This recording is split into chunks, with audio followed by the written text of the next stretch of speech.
During the epic conclusion of the main story of the latest God of War, when our heroes are finally able to reach the famed peak of Jotunheim, we are faced with several world-altering realizations. We learn of how Kratos' wife and Atreus' mother was the famed giantess warrior hero, Laufey the Just. In this, we come to find that Atreus is not only half Jotun himself, but a rather famous or rather infamous figure of Norse mythology, Loki.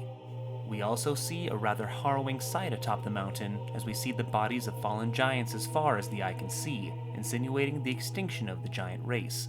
Though this realization is bleak to put it mildly, there may just be hope that some Jotun yet remain across the realms, or at the very least, one.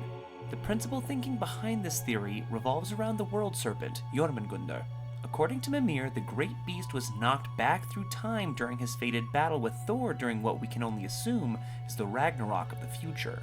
This because the severity of their clash splintered the foundation of Yggdrasil, the World Tree. Another prophesized event of the Twilight of the Gods sent Jormungandr into the time of our present story, an interesting happenstance unto itself, but one that could have a wide array of consequences.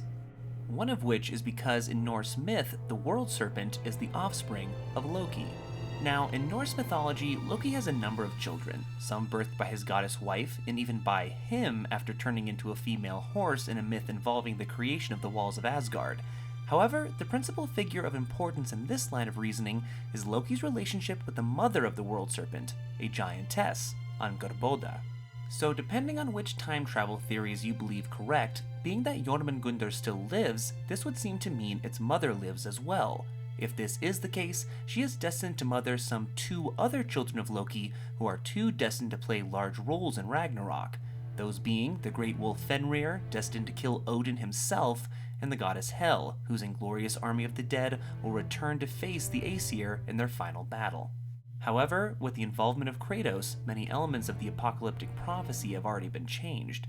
Depending on how much time passes between our present story and that of the sequel, there's no telling if Atreus will be old enough to father children, or if this timeline directly affects the future Jormungandr came from.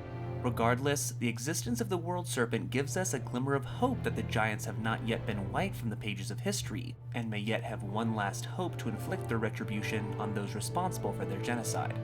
Even if gone from this present timeline, the factoring of Yggdrasil and the confirmation of time travel leaves endless possibilities for who we might yet see in the next chapter of Kratos and Atreus' fated journey. Whether it's Loki's other children, or perhaps even his mother Laufey herself, the road to Ragnarok is no longer what was once foretold, and one that may end more tragically than any of us would like to see. And that brings our journey to an end. If you'd like to see more content like this, likes and shares are always appreciated, and if you really like what we're doing at the channel, come join our community and hit that subscribe button. Also consider supporting the channel on Patreon to help us create new series and to supply more quality content just like this. Check out the link in the description. And if you have a great idea or interesting question that could lead to our next episode, let us know in the comments down below. And until next time, thanks for watching, and keep questing.